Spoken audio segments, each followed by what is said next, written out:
begitu ngerti saya masuk ke Kanjeng, itu mereka ada yang berpikir bahwa kowe kok mundur. Ya, ya. Ada kemunduran, mereka ada kemunduran. Betul. Menurut mereka ya. Betul. Saya tidak menyalahkan, gak apa itu Iya, pendapat sudut mereka. pandang kan Sudut beda pandang. ya. Tapi buat saya justru malah ini kemajuan buat saya. Iya. Biarpun saya nggak ngerti apakah ini puncak apa bukan ya. Iya, tinggalan toh perspektif melihatnya ya. Jadi kalau saya membayangkan memang ada yang pasti menyampaikan bahwa kok Doni malah Rono ini golek opo sih? Kan gitu kan. Kamu ngapain gabung sama grup Hadroh?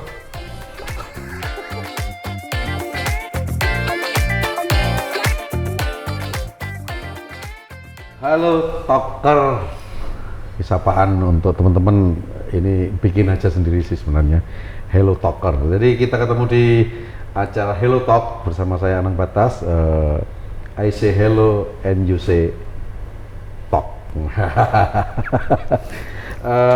Hello Talk ini adalah obrolan tentang perjalanan seseorang, bisa karir, bisa sebagai profesional, bisa juga apapun tentang perjalanan seseorang sehingga bisa menginspirasi, bisa membuat kita introspeksi,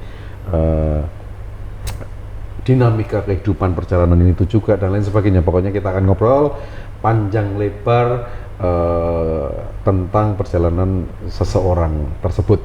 Nah, dan Hello Talk akan hadir mudah-mudahan sampai kapanpun ya, karena banyak inspirasi dari masyarakat yang bisa kita kulik tanpa pelipur lara, quickly ya. Terus kita mencoba menggali potensi-potensi yang ada di masyarakat supaya bisa memberikan pembelajaran kepada kita semua, baik kami, baik saya maupun juga teman-teman Hello Talker semua gitu. Dan kali ini kita ada di Arkadas. Arkadas itu kafe yang ada di Grem by Ambarukmo, satu hotel yang ada di Jalan Adi Sucipto, Jalan Laksda Adi Sucipto tepatnya. Ini berseberangan dengan Amplas Pisang. Amplas itu satu mall, Ambarukmo Plaza yang ada di Jogja. Ini kenapa Grem by Ambarukmo ya? Ini memang Ambarukmo Group, karena Ambarukmo Group itu ada beberapa, ada Royal Ambarukmo, ada Grem, ada Porta, ada macam-macam. Kenapa saya sebutkan? Supaya kita nanti bisa berkeliling setelah ini kita memakai tempat-tempat lain. Saya bersyukur, terima kasih Mbak Aris Retno, Mbak GM yang sudah memberikan tempat untuk kita melakukan syuting Hello Talk ini. Oke, karena di samping saya sudah ada seseorang, ini adalah tamu kita akan mengulik, akan menguak perjalanan dia. Namanya adalah, teman-teman pasti kalau anak-anak musik pasti sudah tahu semua perjalanan dia seperti apa, tapi kita akan kulik terus. Namanya Doni Saputro. Doni Saputro. Ya. Halo. Talk. Ayo. Halo. Talk. Hello Talkers apa? Ya ngawur aku ya. Ayo. Nanti sampai ketemu sapaan yang tepat, tapi sementara Hello Talkers. Hello Talkers. Nah. Hello. Ya. Nah, Doni Saputro ini sesuai namanya itu Doni Saputro. Do itu adalah nada pertama. Satu. Makanya Ya. dia musikus. Do. Ya. Do. Nah. Ni, ya ini orangnya. Satu. Dia, ini. Ini adalah orang yang musikalnya tinggi, makanya do. Itu nada pertama. Saputro. Sap itu orang harus selalu sigap. Siap. Sap. Nah, put itu mengambil. Put itu menaruh. Menaruh. Kok menaruh itu sama mandra. Ente Kok pun put gitu. putih apa tuh? Mengambil no. Ora, put itu naruh. Ngambil gitek. Tek itu ngene. Ya wes menaruh lah. Tak ijo. Sap itu adalah orang yang sigap, put itu menaruh, ro itu baris. Jadi dia adalah orang musikalitas yang bisa membuat barisan-barisan yang bagus untuk menaruh musik-musik yang enak didengarkan oleh masyarakat luas. Iya. Besok mungkin ganti mana ya? Biasa ganti mana ya? Nah. An itu adalah anang batas apa? Hah? An itu sesuatu. An? Nah, nang ini Kemenangan. kemenangan. Bat ini kelawar. Ora, bat itu adalah pembersih. As itu adalah center. Ya, as itu bisa center. Aku adalah seorang center yang bisa membersihkan telinga-telinga dari pendengaran apapun untuk itu mau kemenangan. Kemenangan. Ah. Ya. Angel nek karo sana. Oh, Iso, berarti Mbak. bidadari no.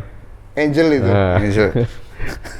Ya, sehat dan Alhamdulillah. Iya, Sampai sehat tuh? Alhamdulillah harus sehat. Tapi meskipun terus terang ya, ini kan kebetulan Hello Talker kita syuting ini kan pagi-pagi. Semalam itu saya agak susah tidur. Duh, Saya mabuk kursus? kursus kan sini 12 jari. Oh ya.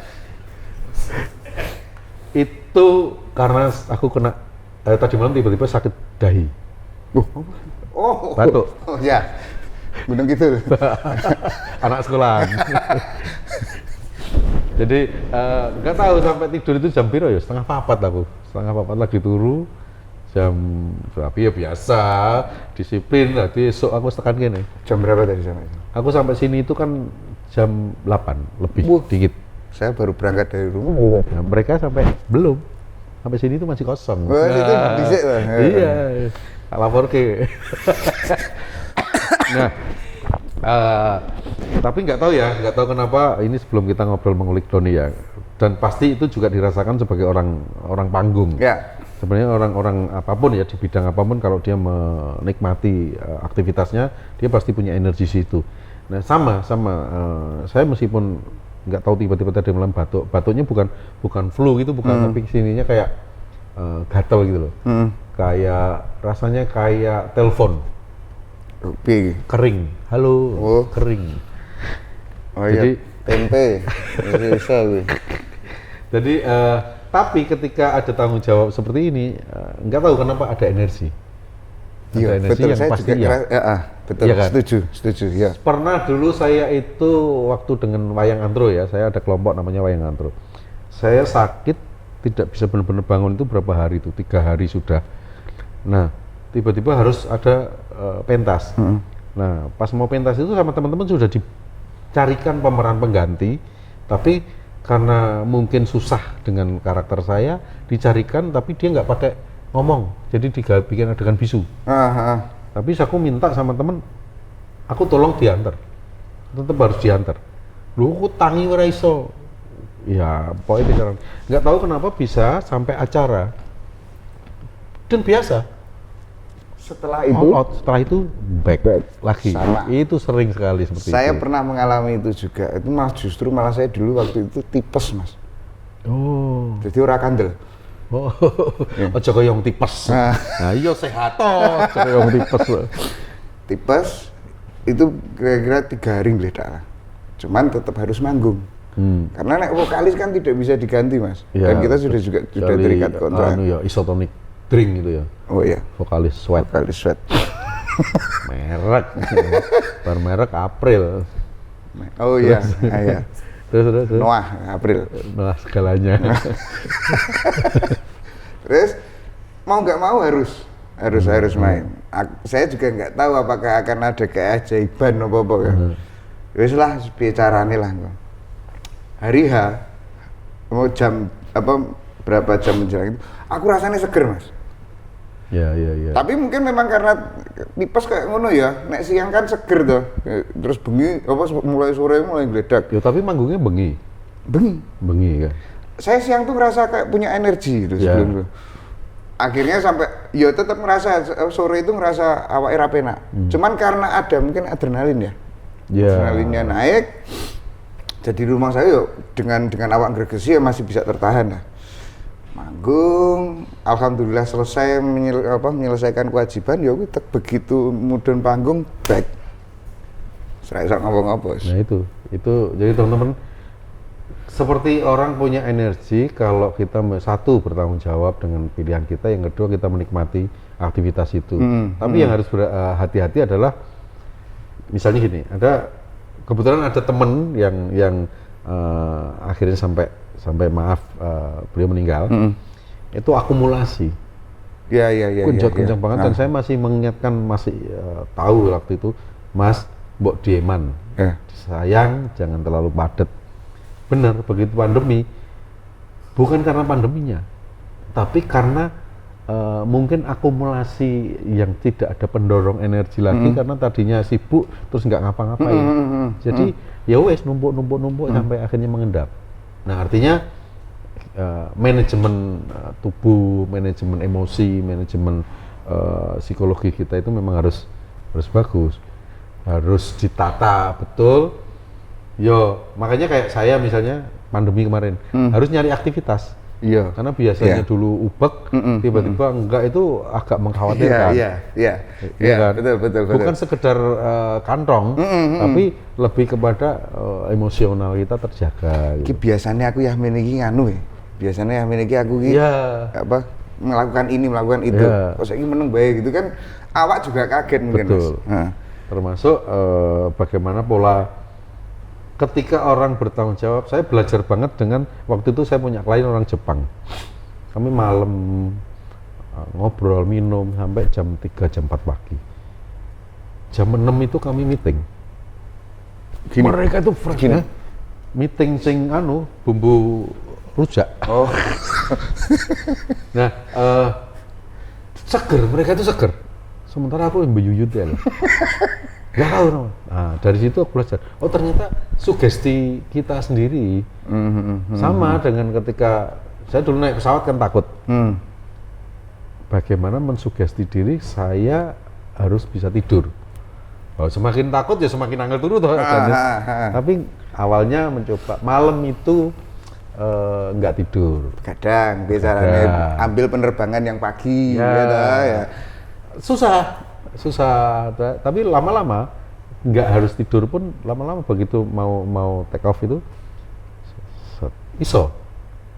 Karena tidak berpikir apa-apa. Ya berpikir emang ketakutan itu. Ketakutan atau kekhawatirannya sampean itu tidak, maksudnya terlupakan sejenak gitu. Bukan itu juga, tapi mensugesti diri bahwa ini saatnya aku tidur. Begitu di atas misalnya ada gerakan jedek tangi, tapi karena sudah mencoba mensugesti diri, aku turu tidur lagi.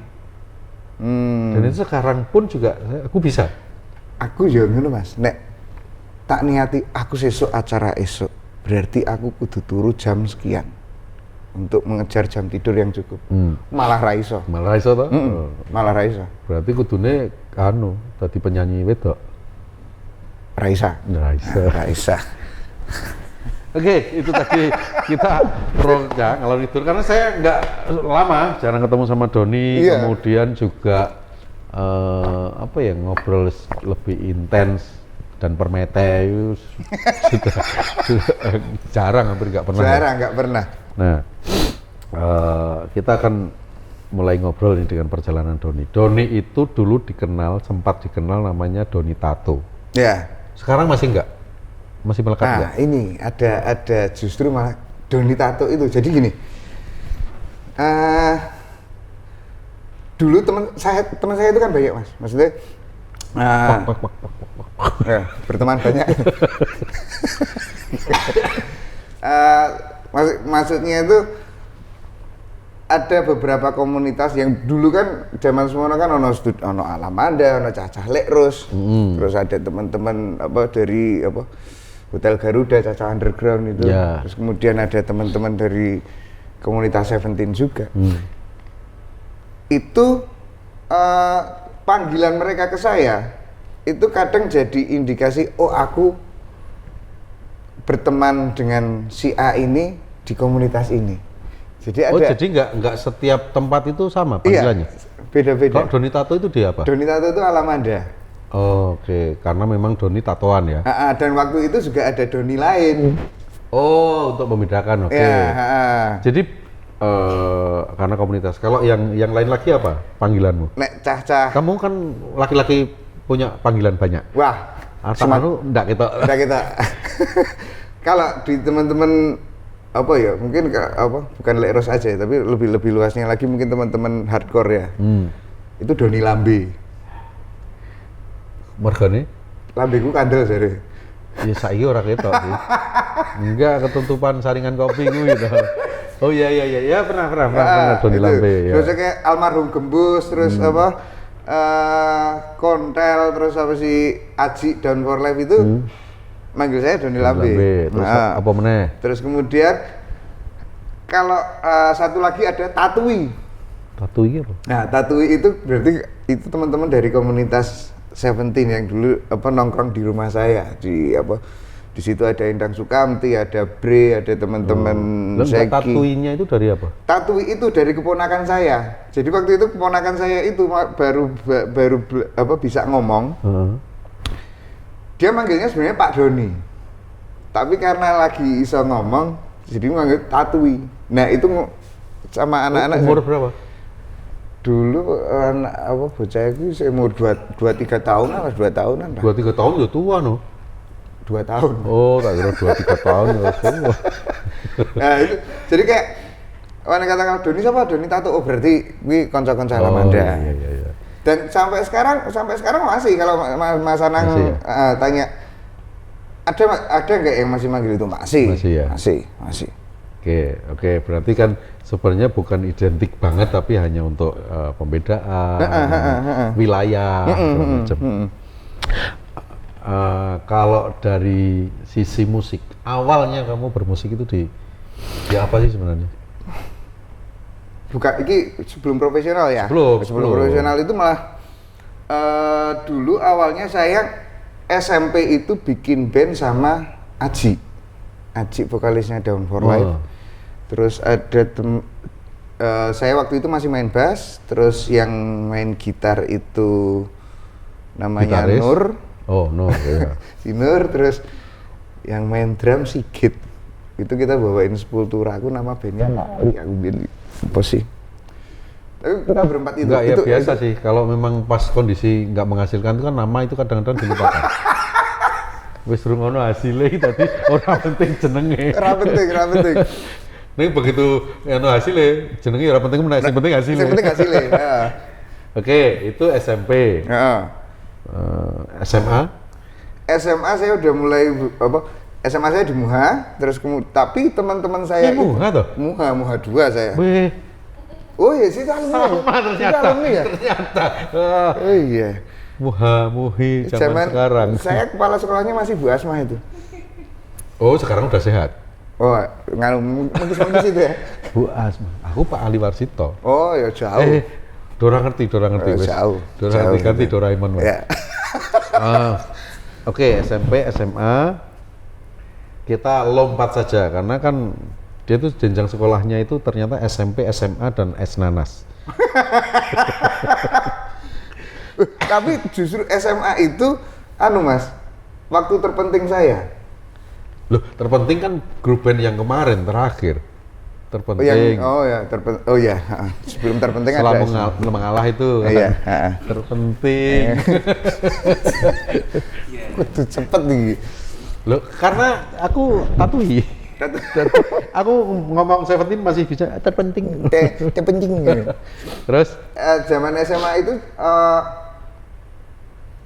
waktu di mana saya udah kok malah tanya, aku sing takon waktu di mana saya. Iya. Kamu nggak menemukan diri. Saya di mana? Yakin dengan pilihan hidup, maksudnya kayak aku ketemu. Sorry, ini tak potong nih. Pernah nggak itu kamu jadikan judul lagu? Belum. Yakin dengan pilihan. Apik banget nih. Iya. Oh iya, simpen ya? Iya, yakin dengan pilihan. Iya. Oke, terus lanjut. Dari situ terus Minggu.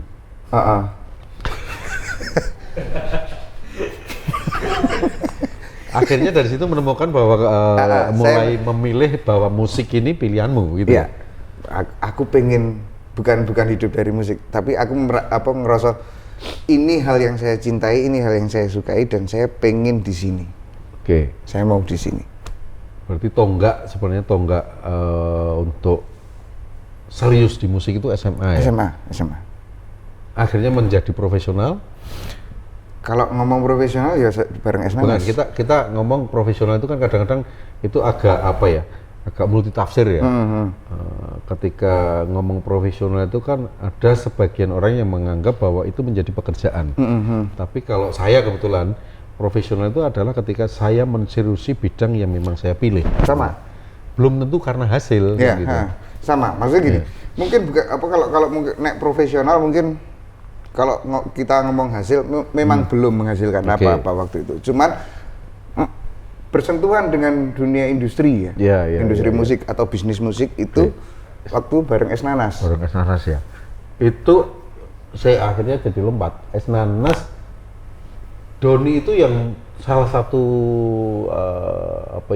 founder S Nanas atau sudah ada S Nanas Doni masuk? Bukan, saya bukan founder, saya sudah ada S Nanas. Founder itu gitar ya? Stratocaster itu.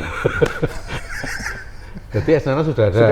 Sudah ada. Waktu itu ada pemain bassnya sebelum saya itu Mas Anto. Anto ya? Anto Slap itu. Anto Slap. Terus kemudian nggak tahu kenapa si Anto berhenti, terus kemudian saya diajak Yuyut gitar. Anto keluar kamu masuk atau gara-gara kamu masuk Anto dikeluarkan? Anto masuk Anto itu keluar sebelum saya masuk. Lah iya. Nah, kalau Anto masuk saya masuk ra cukup. Lo kan double bass bisa. Satunya bass rhythm, satu bass melodi. Oh, jadi memang kondisinya S Nanas kosong. Memang nggak kosong basis gitu. Ya. Terus kemudian si Yuyut ngajak saya untuk nyoba. Ya wes ayo. Ukurannya apa? M waktu itu. Berarti perempuan dong? Perempuan. Sesasi pisan gitu.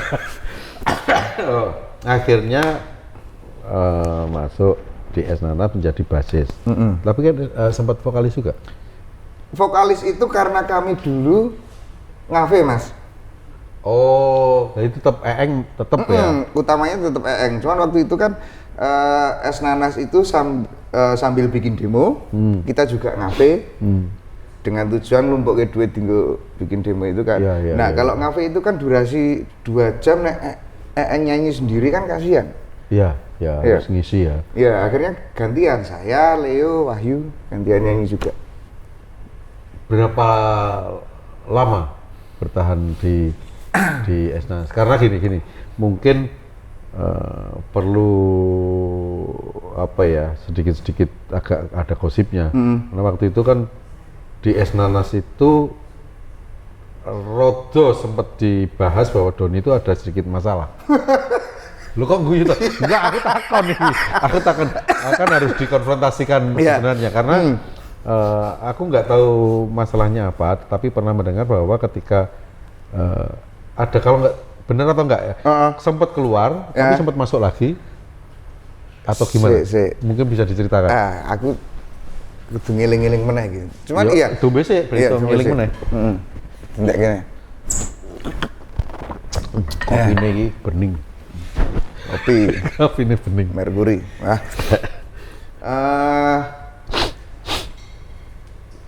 Kayaknya enggak orang anu Mas, ya begitu keluar ya keluar. Tidak masuk lagi. Maksudnya saya memang dikeluarkan. Dikeluarkan ya? Dikeluarkan. Bukan sempat ngilang. Enggak juga. Jadi sebenarnya aktif terus ya? Aktif terus. Kuotanya masih ada soalnya. Cuman mungkin masa tenggang. Ya, masa tenggang. Tenggang.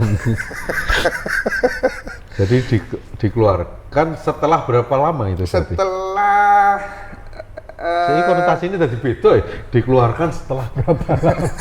Semakin lama semakin ampuh sorry. Aku lali, tapi setelah rilis album kompilasi yang Inditen 2 itu. Inditen 2, lagunya apa ya? Kunang-kunang. Sing kunang-kunang ya? Ya, kunang-kunang. Oke. Kalau apa ya? padahal berarti proses di lagu Kunang-Kunang kan Doni ikut juga. Ikut. Bahkan ada beberapa lagu yang akhirnya masuk di albumnya Esnana setelah Inditen itu yang saya masih ikut berproses. Maksudnya proses kreatifnya saya masih ikut. Setelah di Inditen, lagu itu lumayan dalam tanda petik meledak juga, kamu dikeluarkan. Yes. Oke, saya nggak akan tanya dikeluarkannya karena apa, karena itu agak nggak apa-apa sih sebenarnya. Nggak apa-apa sudah masa lalu kok. Nggak apa-apa. Karena supaya teman-teman juga. Tapi nggak apa-apa kalau Doni mau menceritakan ya nggak apa-apa dikeluarkannya karena apa. Iya. Saya waktu itu mungkin lidik ya Mas ya. Lidik dalam artian gini. Entah kelebihan energi atau apa, saya itu Dono Dinil Mas. Berarti ketemuin Doni. Dono Dinil Doni. Biasanya Doni kena burine I kan biasanya sing wedok. Parto Parti, Marwoto Marwati. Nah, iki kualiane Doni ki lanang, Dona iki wedok. Berarti Ya kan kan? saya istimewa. Oh istimewa, kan Jogja. Iya. Oke lanjut, balik lagi. Saya ya loncat sana loncat sini dalam artian mungkin seperti yang dibilang Mas Anang tadi ya, ada adrenalin atau energi yang turah-turah waktu itu, saya nggak bisa mengeluarkan ini di Esnanas, terus Akhirnya kemudian dengan yang lain dan Esnanas merasa terganggu. Iya kan? Biarpun itu sebenarnya juga nggak ngeband sebenarnya ya, biar nggak ngeband kayak lancang mungkin lagi ya. Saya bikin rekaman dengan yang lain, terus gawe apa sampai loyalitasnya jadi dipertanyakan. Iya. Jadi sebenarnya lebih ke situ ya. Tapi ada nggak sih sebenarnya yang lain yang dikeluarkan selain Doni? Nggak ada ya? Nggak ada, cuman saya. Itu istimewa. Satu-satunya yang dikeluarkan. Sebenarnya bukan saya yang dikeluarkan. Tapi? Anak-anak bubar. Esnanas bubar. Oh itu bubar?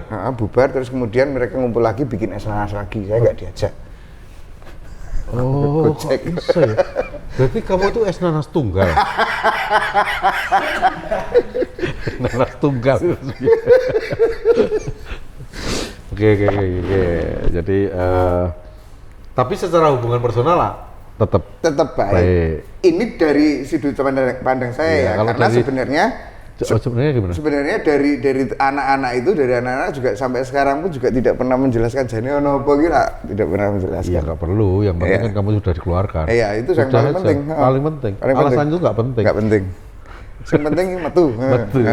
Terus setelah Esnanas akhirnya bikin atau kamu gabung di mana? Sama Seventeen. Langsung gitu? Iya. Loh kalau yang revise segala macam itu? Revise itu setelah Seventeen. Oh. Esnanas langsung ke Seventeen, karena sama-sama ada S-nya ya. S17 sama S17 sama Senanas. Oke.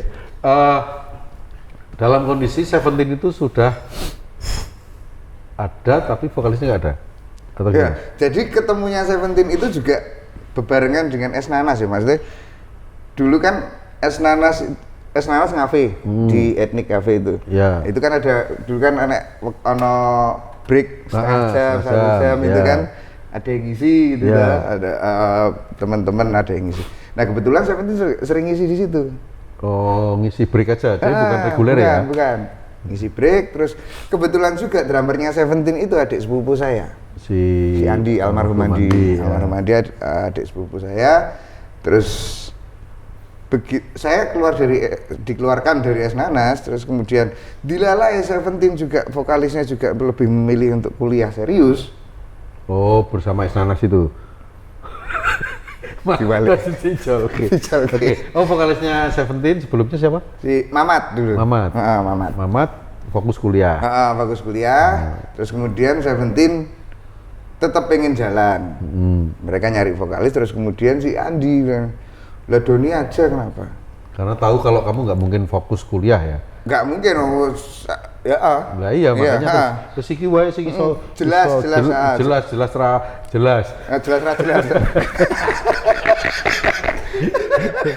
Oke, itu langsung gabung ke Seventeen, tapi Seventeen sudah punya single atau album belum ya? Belum, waktu itu anak-anak sudah mulai bikin lagu, cuman belum apa ya, belum dipublish atau belum dikeluarkan, ditampilkan gitu, belum pernah. Memang salah satu kenapa saya interest masuk ke Seventeen karena waktu itu teman-teman itu bosen bawain lagu orang. Gawe lagu ya. Dan saya juga bawain lagu orang, ngomong nggak pakai lagu nih wong elek. Dua-duanya.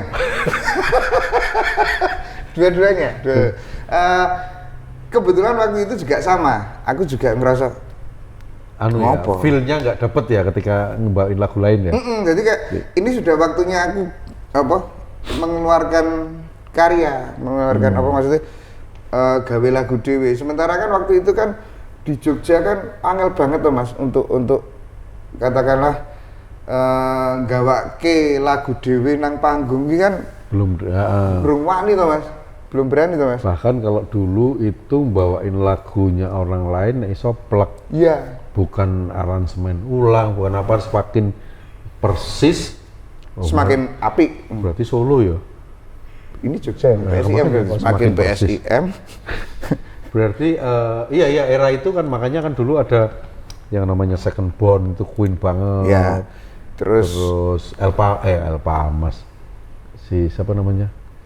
Aku ngundang siapa? Yang Genesis itu apa? Cockpit. Genesis Cockpit. Iya. Terus yang Rolling Stone, Giant Step sama ini. Wes lali lah pokoknya. Artinya era itu untuk membawakan lagu sendiri juga nggak yakin, nggak pede, tapi membawakan lagu lain kalau nggak plek banget, iya apa? Sama aja bunuh diri. Ya. Nah, kebetulan aku merasa anak-anak ini, teman-teman ini punya daya juang yang sama lah mungkin sama pengennya podo lah. Apapun yang terjadi resikonya piye coba menggawake lagune dhewe. Ya. Sing penting wani lah. Sing penting wani, perkara itu hasilnya gimana luah lah. Kuwi sing lagu apa? Itu kita ngelempar ke radio itu pertama itu cobalah. Dan bila nanti itu. Itu awal. Itu awal itu. Tak pikir itu malah rodo akhir-akhir. Sebenarnya anak-anak sudah punya lagu sebelum saya masuk. Cuman nggak tahu kenapa malah justru anak-anak milih lagu saya yang di tiada lagi yang ku harapkan, Mayang Sari itu. Yakin dengan pilihan. Nah, itu lagu baru lagi. Nah, terus itu masih single ya? Itu masih single dan belum sign kontrak sama label. Si Indi waktu itu. Oh, ke Dalin ya? Ke Bang Dalin. Kita coba masukin itu ke radio dan dengan dulu kan strategi ini kan lebok dhewe, di request dhewe Mas. Oh iya. Ya kan? Dulu terus dulur-dulure kon bicarane baru gue ngrungokke bareng kebanggaan waktu itu. Iya.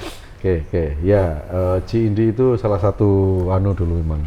Salah satu barometer band-band indie di Jogja itu ya Ci Indi, Jeronimo itu. Oke, akhirnya setelah cobalah itu label pertama ke Universal. Lagu itu masuk? Masuk. Sudah masuk? Iya, lagu itu masuk. Nek mbiyen kan kita jarang ya single dulu, panas, tapi Mas. langsung abel. Panas. Abel, batakel. Kok panas? Jarang. Berarti negar-negar. Wah, jarang kepang. Wah. Dulu kan langsung album ya? Iya, langsung album. Kadang kan nek saiki sisi single ya. Dulu itu iya langsung album, tidak Memang masih tren itu, apa tren kompilasi itu kan masih tren. Cuman nggak tahu kenapa waktu itu langsung ditawari kontraknya langsung album, langsung album. Album apa iki? Pertama iki apa? Foto. Foto babat. Itu album pertama itu Bintang Terpilih judulnya. Bintang terpilih. Bintang Terpilih. Yang dijadikan andalannya Lagu Cobalah itu. Cobalah itu. Okay. Singlenya itu. Itu murni lagumu ya? Iya. Cobalah itu. Oke. Jadi ternyata mulai jalan lebar, tapi kan sempet, aku nggak tahu ya, karena sempet kamu ngebasi musik humornya Tibio itu yang saya bilang. antara Saya Seven. kesini-sini. Oh itu yang masih di Es Nanas itu ya? Ya itu yang membuat keharmonisanku sama Tibio ya terganggu. Itu berarti kamu biangnya. Kamu biangnya. Itu ketularan saya gitu. Oke. Jadi itu belum Seventeen ya? Belum. Begitu Seventeen fokus. Fokus. Oke. Fokus. Mulai gini kan Seventeen itu kan yang album 1 aman ya. Aman. Album 2 Mulai mulai goncang. Goncang. Seventeen-nya atau Doni dan Seventeen. Doni dan Seventeen. Nah, album 1 sih. Album 1 itu lagumu sendiri andilnya berapa lagu? Piro ya? Ada mungkin setengah album itu lagu saya ada mungkin. Lagu. Album itu 10 lagu kali ya. Kita 10 lagu. Biasanya 10 lagu nih biar. 10 lagu mungkin ada 5 mungkin lagu saya di sini. Terus album kedua itu lebih sedikit. Lebih sedikit. Lebih sedikit. Tapi singlenya juga salah satunya lagu saya. Sing apa gue? Cintamu bisa membunuhku. Gitu. Tadi Jawa. Apa namanya? Kenapa yang album pertama tadi win-win lah, separuh, album kedua akhirnya lebih sedikit? Apakah karena dibatasi atau memang produktivitasmu mulai terganggu? Tidak, sebenarnya tidak ada pembatasan, tidak ada gangguan produktivitas. Cuman karena memang apa? Pemerataan. Kita kan modelnya waktu dulu kan, aku dua lagu ki, store ke anak-anak yang lain juga kita pilih bareng. Bukan label ya? Bukan. Untuk demo loh mas, untuk demo. Okay. Nanti untuk yang masuk di album, label yang Oke, yang kita garap ini untuk demo mungkin dari untuk persiapan buat satu album itu mungkin buat demo sekitar 15 lagu lah ya, yang nantinya bakal disaring lagi untuk masuk ke album. Nah itu kebetulan memang pilihannya anak-anak di lagu yang bukan lagu saya. Ada pilihan dan saya setuju. Nah tadi disampaikan album kedua ini mulai goncang. Kan Doni mulai apa? Aku nggak tahu keluar apa dikeluarkan lagi. Itu album keberapa? Setelah album kedua. Setelah. Di sama ya. Setelah Es Nanas Inditen. Terus ini album kedua. Setelah album kedua, tepatnya setelah gempa 2007 itu. 2007. Gara-gara gempa? Salah satunya. Mungkin Serius? faktor salah satu faktor bukan pemicu ya, tapi salah satu faktor yang apa, karena ekonomi apa karena salah satunya iya mas.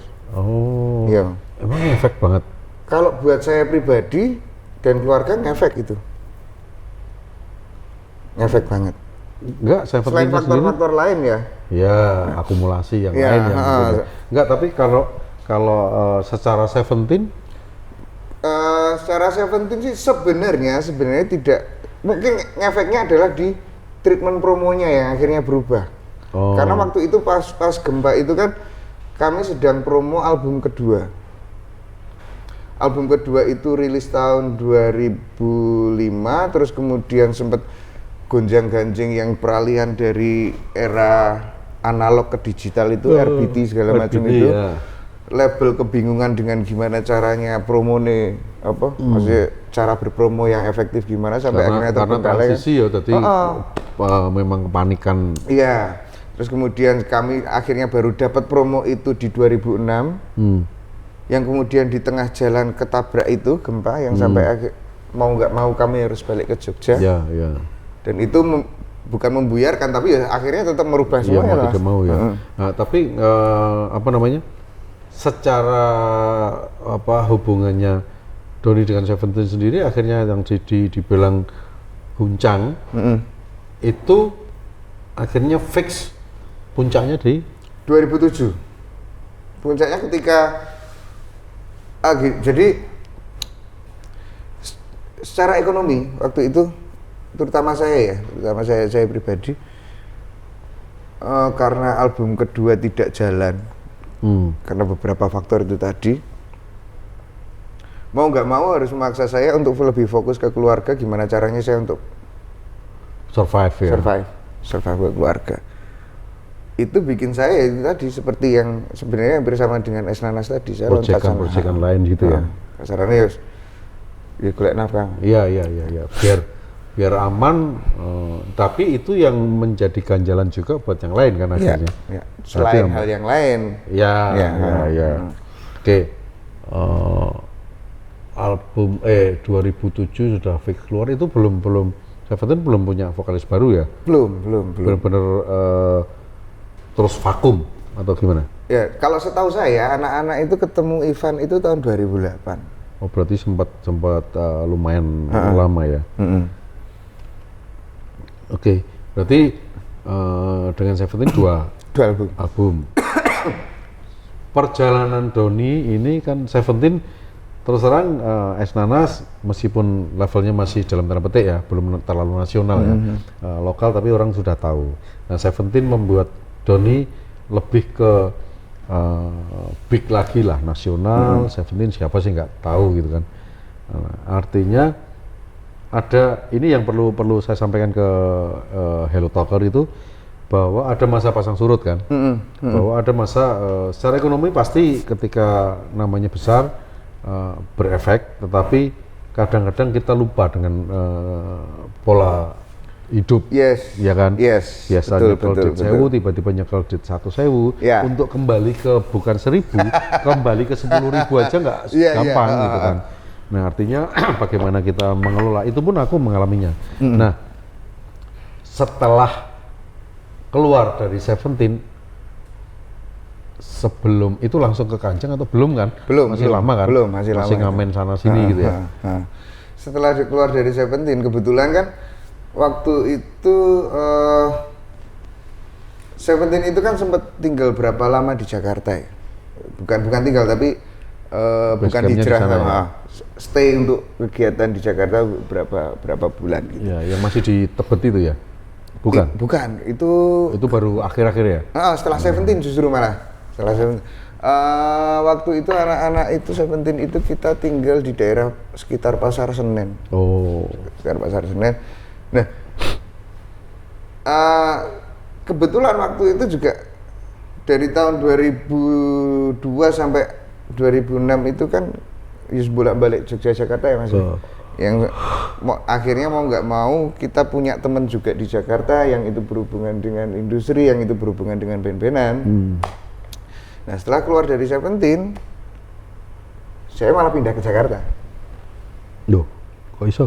Iya, karena waktu itu ada awalnya dari project sebuah rokok ya, sponsor. Ada sponsor rokok yang pengen menggabungkan beberapa X. Oke.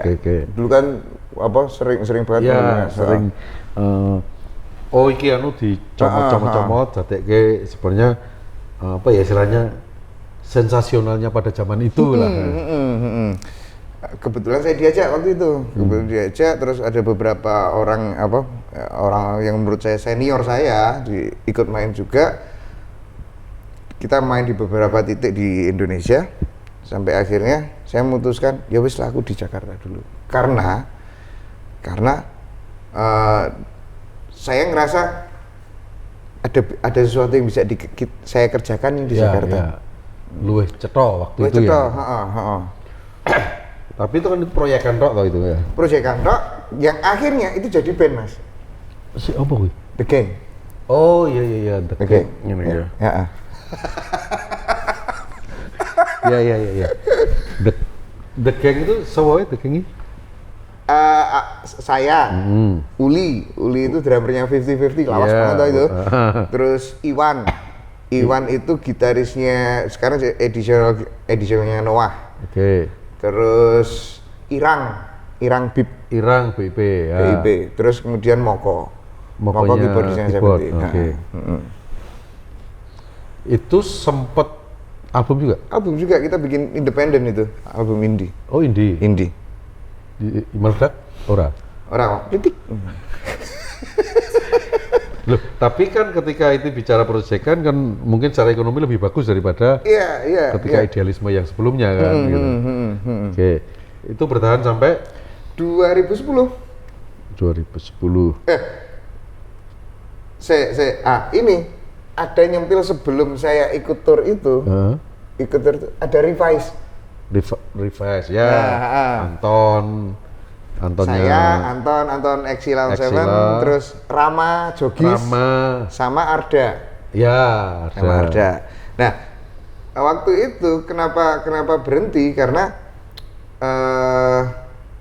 kalau nggak saya berhenti karena kita sudah sempat dealing dengan label nih. Revise itu. Iya, sempat dealing dengan salah satu label dan ternyata tidak terjadi persetujuan lah. Terus kemudian saya juga karena aduh kita enak aku nunggu di sini kok kita sementara kondisi di belakang nggak memungkinkan ini. Dan feeling nggak ketika kita kok Revise abot. Iya kan? Iya. Karena terus terang aku sempat berkomunikasi untuk konteksnya Revise itu kan sempat ya diskusi kecil. Saya kita rada tidak semulus. Iya. Karena menurut saya juga nafasnya Doni tidak full di Revise, ya kan? Lagu-lagunya pun juga bukan karaktermu. Iya. kan?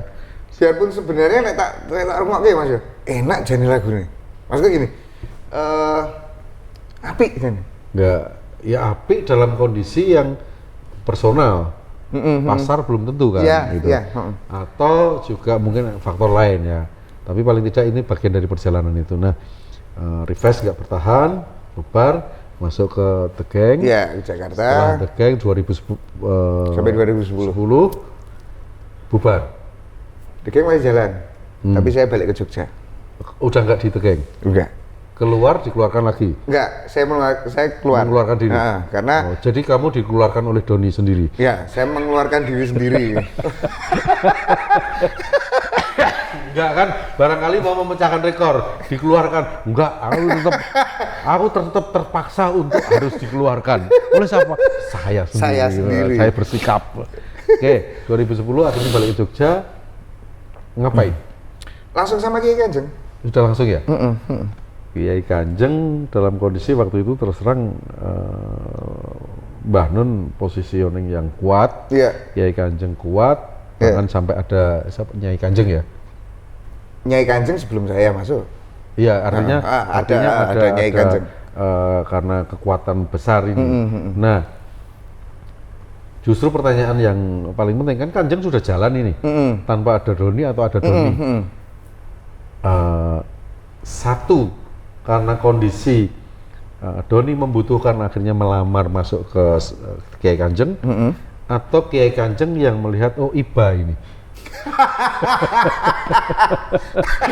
Kita kudu diselamatkan atau ada faktor lain. Artinya faktor lain ini nih. Kadang-kadang kan ada tidak sekedar faktor musik, tapi ada faktor bahwa faktor-faktor yang lain ketika Doni ki mungkin ya, ini sorry kalau salah. Doni ki wong dalam tanda petik merosal. Tak tarik supaya dia menjadi orang baik. Bisa jadi. Ya jangan bisa jadi, aku bertanya. Karena sampai sekarang pun tidak pernah ada jawaban untuk itu. Itu cuma dugaan saya aja. Tapi kamu minta masuk atau diajak? Saya tuh nggak ngerti Kiai Kanjeng, Mas. Oh gitu. Aku kira ngerti Kiai Kanjeng. Blas, Cak Nun, Bu Via saya tahu. Iya, tapi Kiai Kanjengnya nggak tahu. Nggak ngerti. Berarti kamu diajak? Iya. masuk ke situ itu ya. Jadi waktu itu saya masih di Jakarta. Terus waktu itu saya merasa kita aku ora cocok nang Jakarta. Bukan berarti Jakarta nggak baik ya. Ya. Sayanya aja yang nggak cocok di situ. Betul. Karena memang ya, sampai ngerasa lah polanya itu sama. Kita ini untuk dipaksakan lagi. Saya secara hati juga oke lah, secara ekonomi mungkin cukup. Kalau sudah tahu jalannya. Ya. Cukup lah secara ekonomi. Cuman tak terus ke remuk hatiku.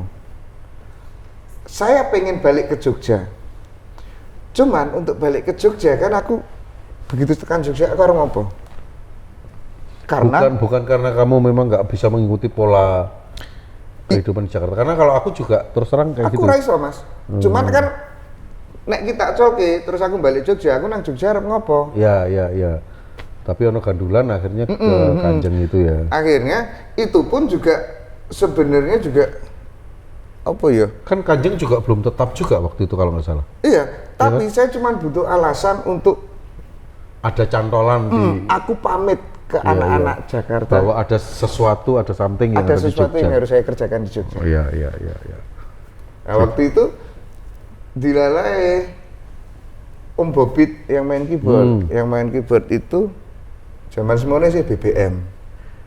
Itu ngechat saya. Duh kok Di sini yang rada gini. Ini angel rada mambu kuas. Tiner.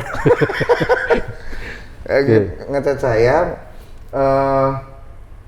enggak malah ini ajaib gimana aku nggak ngerti ini berjalankan apa enggak. Saya ketemu Ale terus kemudian njaluk pin BBM Pak Bobit terus kemudian saya invite tapi langsung di accept tapi nggak langsung ngechat. Setelah beberapa hari baru saya ngechat Pak Bobit pripun kabari. Apik Don, iki nek Doni 17 toh? Iya. Wah kebetulan banget. Ini Kiai Kanjeng sedang rembukan untuk nyari vokalis. Kamu mau nyoba nggak? Aku ora ngerti Kiai Kanjeng ki apa. Sementara zaman dulu YouTube ra ono to Mas. Ya. Ya sudah ada tapi kan belum isinya kan sekarang. Belum selengkap sekarang. Kiai Kanjeng ki apa? Kiai Kanjeng ki apa Om? Ya grup musiknya Banun. Dia bilang, gelem nyoba enggak? Menurut saya waktu itu adalah ini alasan yang tepat saya balik ke Jogja. Biarpun saya nggak ngerti ini hasilnya gimana ya. Dan belum juga tetap ya. Iya, artinya memang ada peluang. Ya wes gas aja lah punya satu argumentasi untuk keluar dari zona di situ kan. Dan waktu itu Mas kondisi saya baru nikah. Baru nikah yang dimana istri saya tidak mau saya ajak ke Jakarta. Iya. Jadi, ya gelem kan aku di balik Jogja Mas. Ya mungkin kan pikirannya istrimu itu nggak mau ke Jakarta kan. Oh, ning Jogja wae rung mesti kowe iso ngopeni aku kok. Ning Jakarta aku mau dungsang istilah ngono. Enggak, tapi memang ada ketakutan seperti itu memang. Iya, aku pun juga. Berarti kan? Iya, kalau pagi, kalau sore ya sunset. Bungkusan tuh. Akhirnya ke Jogja belum tetap dengan Kiai Kanjeng, tapi yakin ya, balik lagi yakin dengan pilihan. Berarti orang lagu yakin dengan pilihan. Karo Remuk Atiku. Remuk Atiku. Gawe lagu. Ngomong ngono Mas. Ngomong. Tak catat iki kabeh omonganmu dadi lagu iki sebenarnya album kok. Oke, terus akhirnya tapi sampai sekarang nggak ada semacam kayak semacam apa yang dia omongkan teman-teman bahwa kenapa ngajak Doni itu nggak ada. Nggak ada. Benar-benar ya karena murni nyanyi. Karena ya mungkin kalau saya ngelihatnya di Kanjeng itu kan tidak ada istilah perekrutan atau pengeluaran. Ya. Debit kredit karena debit kredit nggak ada. Karena kan aku melihat di Kiai Kanjeng sendiri kan tidak semata-mata dalam tanda petik musik, tetapi kekeluargaan, persaudaraan, serawung gitu kan. Nah jadi tidak ada ya mungkin karena selama serawungnya apik, selama interaksinya enak ya mungkin akan terus. Ya. Akan terus. Tapi kan justru meskipun tidak ada proses rekrutmen, tapi ketika diajak itu kan artinya gini. Ana tembunge. Satu itu, yang kedua kan bahwa tidak sesimpel dengan musik. Yeah. Artinya bahwa oh Doni vokalnya apik gini-gini nih. Tapi kan ini ada faktor lain nih. Iya. Yeah. Bahwa Doni vokalnya apik. Nek untuk nggon sing genah. Yang kedua adalah bahwa kita bocahke kudu dientaskan. Entaskan dalam konteks yang pertama. Ini nggak tahu karena aku yang ngawur ya. Dalam hal sifat sikap. Artinya kayak coba nek dianu mungkin tadi genah. Dalam petik ya. Yeah. Yang kedua bisa jadi faktor kayak kita lagi butuh dua kan poinnya. Nah, saya melihat secara istilahnya secara usil sih bahwa mungkin ada faktor itu. Iya, dah. Saya lebih ke yang pertama. Lebih yang pertama. Dan itu mungkin gini, dari bapak-bapak Kiai Kanjeng sendiri sebenarnya tidak ada niat seperti itu ya. Tidak ada niat seperti itu. Tapi saya ngerasane ini ada campur tangan yang lain ini mengarahkan saya ke situ. Betul. Dan itu memang bukan memastikan tapi saya meyakini, Mas. Iya, pancen iya. Jadi gini, saya sepakat. Yang pertama, kalau sudah ada memang istilahnya gini, para bapak-bapak di Kanjeng itu bahkan apalagi kalau sampai keluar omongan bahwa Doni kita kudu di geret band ini. Saya yakin itu nggak akan murni juga akhirnya. Tapi kan saya bersepakat dan saya mengapresiasi ketika justru Doni yang merasa itu. Artinya apa? Artinya bahwa ada introspeksi perjalanan ini. Bahwa ada saat yang meskipun ini belum tentu juga pelabuhan terakhir kan. Tetapi paling tidak ini ada proses bahwa selama ini ada merasa, oh aku ada yang salah di hal ini. Sehingga ketika di sini ada hal-hal yang salah ini mulai agak terhapuskan lah pelan-pelan. Jadi saya sepakat banget dengan dan itu karena nggak mungkin juga kalau teman-teman tiba-tiba Doni wae bukan karena alasan musikal, alasan secara umum pasti musik. Iya, gitu kan. Ya. Pertama mungkin ya pertama Om Bobit ngajak mungkin ya alasannya pasti musikal juga. Iya, terlepas akhirnya ketika interaksinya sudah semakin akrab, semakin intim ya. Secara tidak langsung pasti ada efek-efek yang seperti tadi itu kan. Oke. Sampai sekarang masih alhamdulillah. Dan ini Kiai Kanjeng ini justru yang paling lama, Mas. Saya masuk ya udah mau hampir 14 tahun. Suwe ya? Makroso ya? Iya. Dan ini masih ada lucunya juga. Jadi beberapa terutama teman-teman yang di Jakarta yang berhubungan dengan industri musik ya, begitu ngerti saya masuk Kiai Kanjeng, itu mereka ada yang berpikir bahwa, "Kowe kok mundur?" Ya. Ada kemunduran, mereka ada kemunduran. Betul. Menurut mereka ya. Betul. Saya tidak menyalahkan, itu pendapat mereka. Pandangan sudut beda pandang. Tapi buat saya justru malah ini kemajuan buat saya. Iya. Biarpun saya nggak ngerti apakah ini puncak apa bukan ya. Iya, tinggalan perspektif melihatnya ya. Jadi kalau saya membayangkan memang ada yang pasti menyampaikan bahwa kok Doni malah Rono golek apa sih? Kan gitu kan. Kamu ngapain gabung sama grup Hadroh? Kan itu kafe. Hadroh kafe. Oke. Ya, dan ternyata Mas, di balik itu tuh juga kenapa saya bilang tadi saya meyakini memang diperjalankan ke situ ya. Karena ternyata setelah beberapa waktu saya jalan sama Kiai Kanjeng itu ada satu cerita yang terkuak dari ibu saya. Bahwa ternyata biyen ki ibuku ki pas mateng aku nyidam pengen ketemu Mbah Nun. Oh ya? Iya. Dan itu kamu tahu setelah berapa lama itu saya sama Kiai Kanjeng, dan saya kan tidak pernah menceritakan, jarang sekali menceritakan ke ibu apa yang saya lakukan ya. Terutama di dunia musik, karena menurut saya itu hal yang biasa, hal yang ya pancen aku bendinanya seperti itu. Tapi waktu itu saya mau latihan dengan Kiai Kanjeng, saya mampir di tempat ibu, terus kemudian pamit. Loh, setahu ibu saya masih band-bandan dengan teman-teman Jakarta. Loh, kanca-kanca Jakarta lagi nang kene Pak Udan. Enggak. Lah terus latihan karo sapa? Karo Kiai Kanjeng. Ibu saya kaget. Terus kemudian ceritalah itu. Bahwa dulu ya. Bahwa dulu beliau sempat waktu hamil saya nyidam, pengen ketemu Simbah. Tapi ya nggak kesampaian ketemu secara langsung, cuma nonton. Mungkin kalau saya ngelihat beliau juga lupa itu acara apa, tapi kalau mungkin yang saya duga adalah zaman musikalisasi musik puisi dulu sama Dinasti atau apa mungkin ya. Nah waktu pulang itu karo ngelus-ngelus weteng Mas.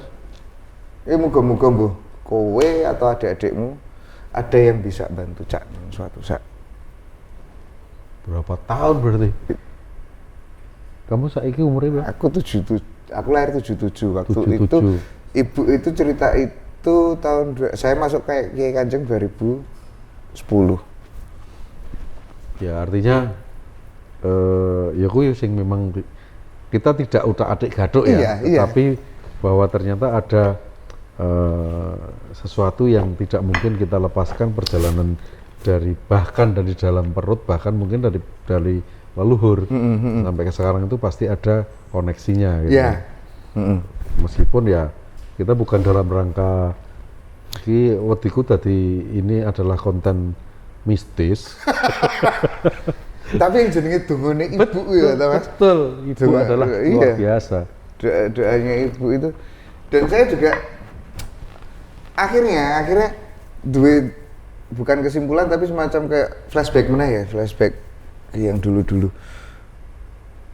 Berarti memang saya harus diperjalankan seperti itu, termasuk semua kesalahan-kesalahan saya mungkin ya, atau sesuatu yang pernah saya bikin di masa itu sebelum Kiai Kanjeng, yang saya merasa itu bukan suatu kesalahan, ternyata adalah kesalahan. Ternyata memang mengarahnya ke sini. Ya wis, semesta menuntun. Nah, Arkuar ngomong semesta memberkati, yang bingung adalah kati itu adalah kelompok apa? Semesta memberkati 48. Iya. Tapi saya sangat sepakat. Ya, saya nggak tahu apakah di banyak orang juga seperti itu. Tapi kalau dari sisi aku secara wong Jawa, kadang-kadang merasakan bahwa apa ya? Doa itu kadang-kadang belum tentu terucapkan. Iya. Tapi itu bagian apa yang kita lakukan itu sebenarnya mungkin doa yang sebelumnya. Dan mungkin juga kita berpikir aja itu bisa mungkin itu juga bentuk doa. Ya.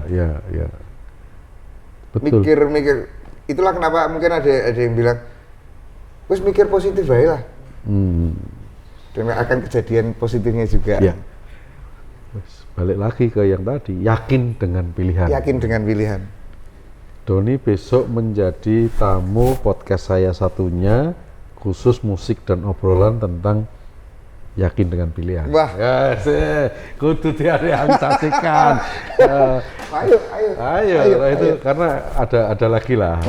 Nanti nggak tak bocorkan, nggak enak sama Hello Nine. Orang dibocorkan ngomong. Oke, jadi apa ya? Kalau kita bicara ya balik tadi itu, ketika orang melihat bahwa ketika bergabung dengan sekarang di Kiai Kanjeng, orang melihat bahwa itu kemunduran dari proses kreatifnya Doni. Bukan menjadi Doni secara solo terlihat, tapi bahwa ini menjadi sama Doni dengan dengan yang lain gitu kan. Artinya tidak, kalau di Kanjeng itu kan tidak ada yang menonjol. Playernya kayak apa, vokalnya gitu kan. itu nggak ada masalah. Nggak masalah. Secara gini, kadang-kadang kan orang yang nggak tahu mungkin karena sekarang secara usia sudah semakin butuh pengendapan ya, tetapi mungkin pada saat kalau itu dilakukan Doni sebelumnya mungkin ada semacam emosi terpendam yang belum tentu bisa tersalurkan gitu. Dari dulu saya tidak masalah dengan itu, Mas. Tidak ya. Tidak masalah dengan itu. Dan di Kanjeng pun Doni masih bisa berproses kok ya dengan aktivitas lain gitu ya. Justru malah gini, kenapa mungkin ya? Kenapa saya bisa awet di sini, bisa bertahan lama? Karena mereka tidak pernah mengakang apapun dari saya. Justru malah karena kamu bukan semacam bedil. Gini ya. Tidak mengekang. Bahkan Simba sendiri berpesan kepada saya jangan sampai saya meninggalkan habitat saya. Itu. Menurut beliau habitat saya itu adalah ngeband. Oh jadi tinggal itu. Tinggal mana yang memang otomatis naluri bahwa mana yang harus didahulukan. Itu sama ketika kita memutuskan berkeluarga, orang kan nggak akan boleh sebenarnya menurut saya nggak akan boleh bilang saya belum siap. Iya. Siap tidak siap itu siap. Kudu siap. Ya. Dan secara otomatis juga sama kayak dulu saya menikah itu kan ada kesepakatan yang oke, aku mau menikah dengan catatan aku tidak mau diatur, tidak mau diubah untuk menjadi orang lain. Tapi secara perjalanan waktu ternyata aku berubah dengan sendirinya bahwa aku punya tanggung jawab istri, aku punya tanggung jawab anak, sehingga ada beberapa hal yang tadinya mungkin aku egoismenya muncul meskipun sekarang masih ada sisa-sisanya, tapi pasti ada menyisihkan sekian ada di emosi kita itu untuk naluri lah, itu pasti akan berjalan dengan sendirinya. Jadi aman ya dengan aktivitas sekarang gitu. Insya Allah aman. Yang mungkin karena mepet-mepet terakhir ini ada dua pertanyaan yang menurut saya harus saya tanyakan dan supaya teman-teman Hello Talker itu bisa melihat. Yang pertama, titik nadir terendah yang dialami Doni itu pada saat apa? Kita mau gini, mau ngomong ekonomi, mau ngomong secara karir, mau ngomong secara produktivitas, mau ngomong secara karya atau apapun, pokoknya Doni merasa itu ada di dalam titik yang paling rendah yang mungkin putus asa gitu.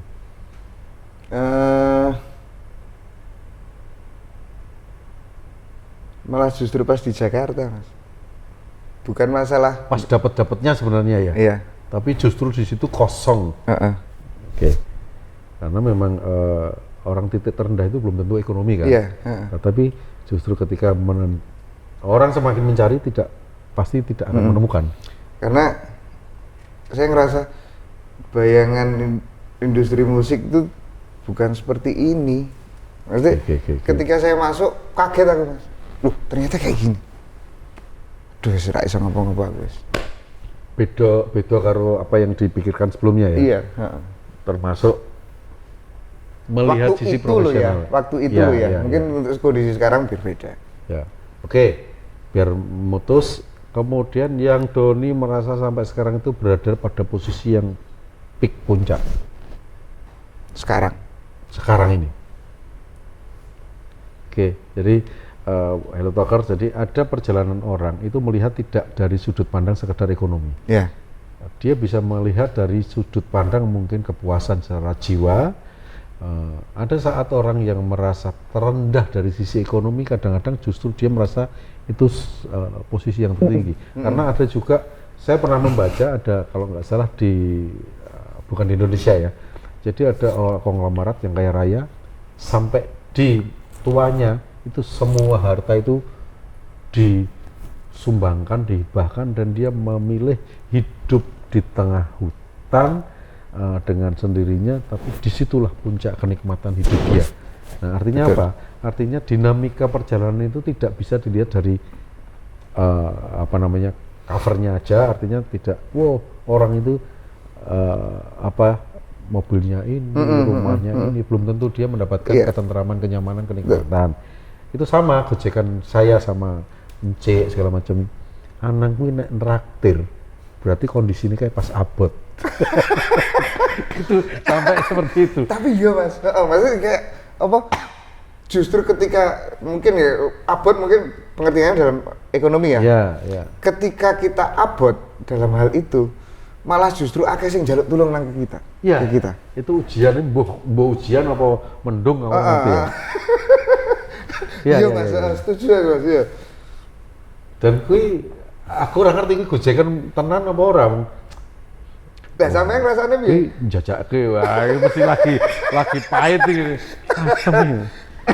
Ya akhirnya kadang-kadang terjebak di situ juga. Saya mencoba ketika tampil perlente gitu berarti sakjane kan lagi rekoso. Lagi rekoso. Ketika Iya, tampil iya, biasa. Kayak wong turah dit kan bang nggo tas kresek ora ketok. Ora ketok, iya. Itu.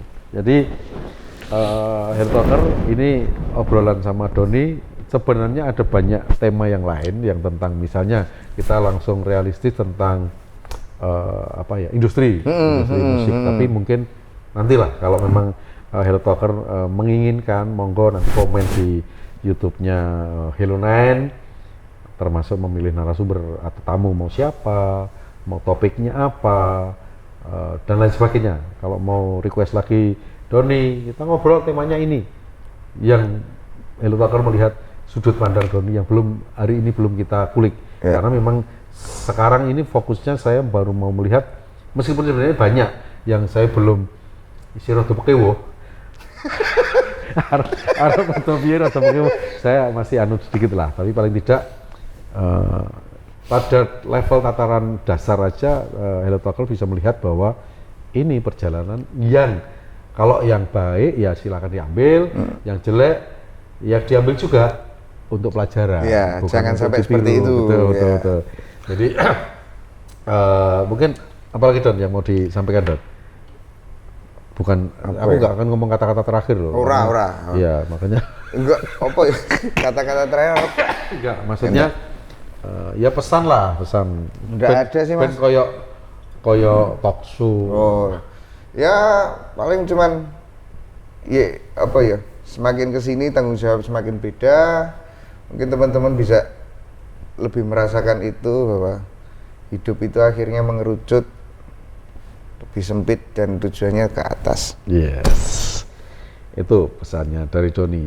Oke, sepertinya kita sudah berapa lama sih? Sejam. Ya, durasinya itu memang 1 jam, tetapi akan menjadi berapapun itu adalah timnya Hello Nine yang akan report. Ngedit. Ya, Kita soal itu. Aku syuting film merah tahu nggak skrip, paling sing ngedit sing pecah dasi ya. Enggak apa-apa. Hidup adalah mengalir, kadang mengidul, kadang mengetan dan kadang mengulon. Jadi kita biarkan luas seperti apapun. Oke. Untuk Hello Talker kali ini terima kasih Doni, kita sudah ngobrol. Nanti kita akan ngobrol lagi lebih banyak di tema-tema yang berbeda. Teman-teman silahkan boleh segera subscribe, like dan share di YouTube-nya Hello Nine ini, khususnya Hello Talk.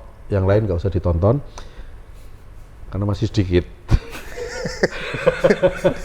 Nah, itu aja. Jadi kalau mau request tamunya siapa dan lain sebagainya, monggo silahkan boleh komen di YouTube-nya Hello Nine.